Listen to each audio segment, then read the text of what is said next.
Welcome. Good afternoon. I'm glad you could all be here to join us for this first unprecedented Netroots Candidate Forum on Iraq. We have a number of distinguished experts speaking with us here today, and we are taking questions from an online audience all around the country. I'm glad to be here and happy to introduce congressional candidate Darcy Burner. Thank you, Joan. I think the American people, the Congress as well, but the American people deserve to know the truth about what's going on in Iraq. Our founding fathers believed that we needed a country where the government was kept in check by the people, where you couldn't do things like spy on people as a government without having warrants and probable cause. And yet, this administration, with the Patriot Act, with the FISA bill, has dramatically overstepped those bounds. We obviously lobbied hard against the surge because we have limited assets in the military. 90% of your active Army units, of your active duty component brigades are allocated to the war in Iraq. You only have a tenth of that in Afghanistan. So I think when you look at the destruction of al-Qaeda in the newest national intelligence estimate, it's much clear that al-Qaeda is stronger today than they were prior to the invasion of Iraq. This isn't, just about saying, what is it going to take to get your boys to stop shooting our boys? I mean, you have to create a vision for what Iraq should look like. America has to know what they want Iraq to look like, and Iraqis have to know what they want Iraq to look like. And I don't know if you have to abandon Iraq, but diplomatic work is what has to be done. The single most important thing we can do is organize the neighbors and the international community to join in with us in the long-term socioeconomic political engagement here that gets us past this immediate crisis. Instead of following our obligation to help the countries of this region, what we've done is also ending up damaging our own democracy.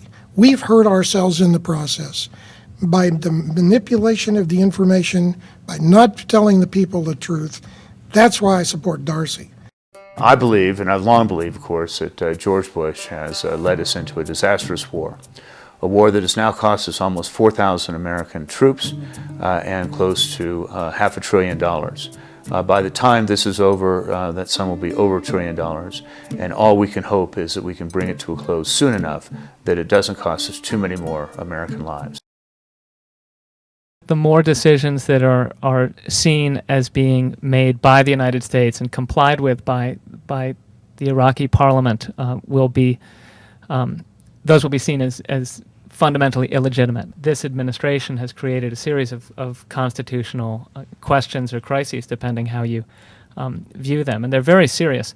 And I think it is extremely important that the Congress and the people who go to Congress over the next 3 to 5 years reestablish some of the traditional congressional powers of oversight over the executive. The president defines win as a Jeffersonian-style democracy in Iraq. I don't see that as possible, certainly not now. We did not have to be where we are right now in Iraq, and the architects of those mistakes are largely in place right now. Despite any inroads that the surge is making toward quelling the uprising here or there, only to crop up elsewhere in Iraq,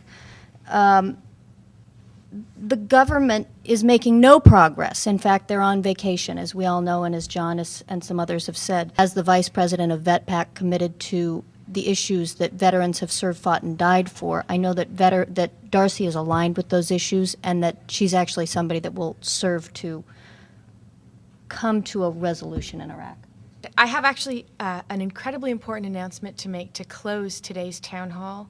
This morning, I asked Major General Paul Eaton, who unfortunately couldn't make it here in person, if he would chair an effort to develop a responsible exit plan for Iraq, and he agreed. In the upcoming weeks, General Eaton, with my full help, will be putting together a task force of leading experts, including retired military officers and strategists, to develop the exit strategy that our leaders in D.C. have so far refused to provide to the American people. And with your help, we're going to get this done.